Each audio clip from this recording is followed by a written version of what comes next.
আমি আজি জাগৃত নাৰী শক্তি সমিতিৰ লখিমপুৰৰ ধেমাজি দুখন জিলাৰ উদ্যোগত আমি হংকঙৰ ডাম্বুক এই মোৰং ঘৰত আমি এখনি মাইক্ৰ'ফাইনেন্সৰ এজেণ্ট ঘৰে ঘৰে যোৱাৰ সন্দৰ্ভত এটা সজাগতা সভাৰ আয়োজন কৰিছিলোঁ।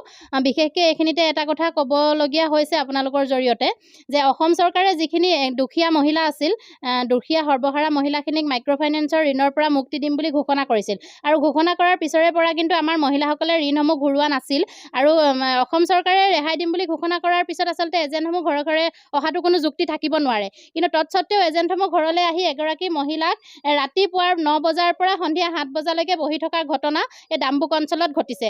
গতিকে এনেকুৱা ধৰণৰ যদি ঘটনা ঘটিবলৈ হয় তেতিয়াহ'লে মানুহগৰাকীক আচলতে মানে যদি শাৰীৰিকভাৱে টৰ্চাৰ কৰিলেও ইমান কষ্ট নাপালেহেঁতেন, যদিহে মানে এগৰাকী মানুহৰ ঘৰত যদি দিনৰ দিনটো বহি থাকিবলৈ হয় তেতিয়াহ'লে মানুহগৰাকী মানসিকভাৱে যথেষ্ট ভাগি পৰা দেখা যায় আৰু মানসিকভাৱে ভাগি পৰিলে মানুহগৰাকীয়ে তেওঁৰ জীৱনৰ কিবা এটা বেলেগ সিদ্ধান্ত ল'বলৈও বাধ্য হয়। তেনেকুৱা ঘটনা বহুত আমাৰ অসমত আগে পিছে ঘটিছে।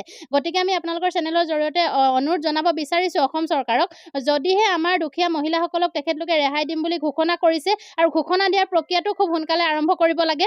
যদি ৰেহাই দিয়াৰ প্ৰক্ৰিয়াটো আৰম্ভ নকৰে তেতিয়াহ'লে এজেণ্টসমূহৰ তেখেতলোকৰ যি উৎপাত মানে দিনক দিনে বাঢ়ি যাবলৈ ধৰিছে আৰু এজেণ্টসমূহে এনে নিজা প্ৰক্ৰিয়াৰে তেখেতলোকে মহিলাসকলৰ ফালৰ পৰা, দুখীয়া মহিলাসকলৰ ফালৰ পৰা নিজা প্ৰক্ৰিয়াৰে 50 টকা 100 টকাৰ পৰা আদি কৰি মানে 2-250লৈকে টকা তেখেতলোকে কালেকশ্যন কৰি লৈ যোৱা দেখা যায়। কিন্তু এই পইচাটো গৈ পেলানি তেখেতলোকৰ যিটো মানে মহিলাগৰাকীৰ ID থাকে, এই IDটোত কিন্তু পইচাটো ডিপজিট নহয় আৰু টকাটো তেখেতলোকৰ পকেটত সোমায়। তেনেকুৱা বহুতো প্ৰমাণ আমাৰ লগত আছে আৰু সেই প্ৰমাণসমূহ লৈহে আমি ক'ব বিচাৰিছোঁ, যদিহে এজেণ্টসমূহ এতিয়া আজি তাৰিখৰ পৰা ডাম্বুক অঞ্চলত এগৰাকী মহিলাক টৰ্চাৰ কৰা দেখা যায় তেতিয়াহ'লে কিন্তু আমি জাগৃত নাৰী শক্তি সমিতিৰ তৰফৰ পৰা আমি এজেণ্টসমূহক দৃষ্টান্তমূলক শাস্তি বিহিবলৈ বাধ্য হ'ম, যদিহে অসম চৰকাৰে তাত একো হস্তক্ষেপ নকৰে। আৰু আমাৰ মহিলাসকলক যিটো NOC প্ৰদান কৰাৰ ঘোষণা কৰিছিল অসম চৰকাৰে, NOC প্ৰদান কৰিবৰ কাৰণে যিটো প্ৰচেছ আগত কৰিব লাগে সেই প্ৰচেছটো যদি তেখেতলোকে খুব সোনকালে কৰে তেতিয়াহ'লে অন্ততঃ এজেণ্টসমূহক এটা বন্ধাৰ নিচিনা ব্যৱস্থা কৰা হ'ব। তেখেতলোকে এটা বান্ধোনৰ মাজত সোমাই পৰিব যে অসম চৰকাৰে আমাক যিহেতু ৰিজাৰ্ভ বেংকৰ জৰিয়তে আমাৰ মাইক্ৰ'ফাইনেন্স কোম্পানীসমূহক টকাসমূহ ৰিকভাৰী কৰিলে, গতিকে আমি মহিলাসকলক আমি আজিৰ পৰা হাৰাশাস্তি কৰিবলৈ নাযাওঁ। তেনেকুৱা ধৰণৰ যদি এটা গাইডলাইন বা নটিফিকেশ্যন যদি এজেণ্টসমূহক দিয়া যায় তেতিয়াহ'লে এজেণ্টসমূহ গাঁৱে গাঁৱে সোমাবলৈ তেখেতলোকে অকণমান ভয় কৰিব। যিহেতু এতিয়া তেওঁলোকে মানে উদঙীয়া গৰু নিচিনাকৈ যিবিলাক উদংকালি যে পথাৰত ঘূৰি ফুৰে, তেনেকুৱা গৰু নিচিনা এঘৰ মানুহ হ'লে ছবাৰ 7 বাৰলৈকে আহি যায়। মানুহগৰাকী খাইছেনে, শুইছেনে, কি কৰিছে, ঘৰত কোনো পুৰুষ মানুহ নথকা অৱস্থাতো কিন্তু এগৰাকী মহিলা অকলশৰে থকা অৱস্থাত মাইক্ৰ'ফাইনেন্সৰ এজেণ্টসমূহ 3টা-4টাকৈ আহি মানুহগৰাকীক মানসিকভাৱে হাৰাশাস্তি কৰি থকা দেখা গৈছে। আৰু এইটোকে যদি হ'বলৈ হয় তেতিয়াহ'লে আমাৰ বৰ্তমান চৰকাৰখনে তেওঁলোকৰ ভৱিষ্যতটো আমাৰ মহিলাসকলৰ ফালৰ পৰাই দেখা পাব।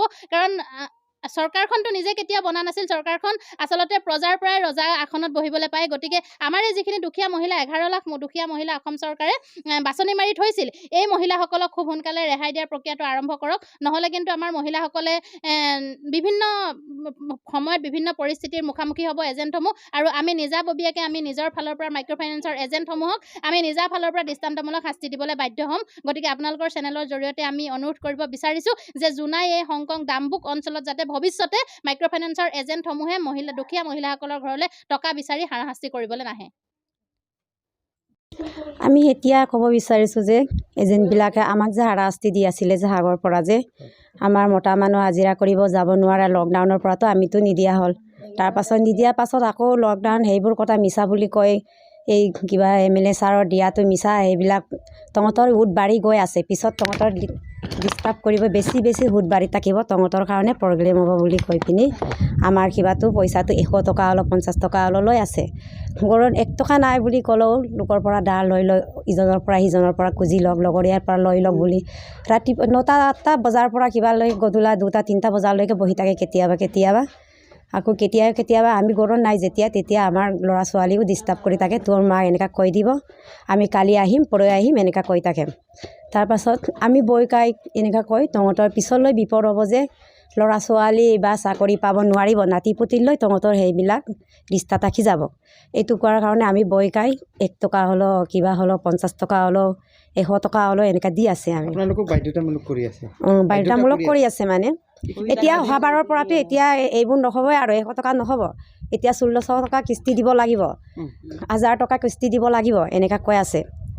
যেনেকৈ আগত কিস্তি দিছিলে তেনেকৈ দিব লাগিব বুলি কৈ আছে যিহেতু মানুহবিলাক চৰকাৰে তেখেতলোকৰ ঋণ যিটো কিবা কৰা হৈছে চৰকাৰে দিয়াৰ ব্যৱস্থা কৰিছে এই সময়তো আপোনালোকক যিহেতু এজেনে আহি পেলাই যে পইচা উঠাই আছে যে আজি সজাগতা সভা তাত যে আপোনালোকক বুজাই দিছে তাৰপিছত এতিয়া আপোনালোকে দিব নিদিব আজিৰ পৰা আমি এতিয়া নিদিওঁ এতিয়া আমি কৈছোঁ হিমন্ত বিশ্ব শৰ্মাক আমাৰ ঋণবিলাক সদায় সোনকালে ঘূৰাই দিবলৈ আমি অনুৰোধ জনাইছোঁ আৰু এতিয়া কিবা কৰিছোঁ এইটো কাৰণে আপোনালোকৰ চেনেলটো আনিলোঁ আমি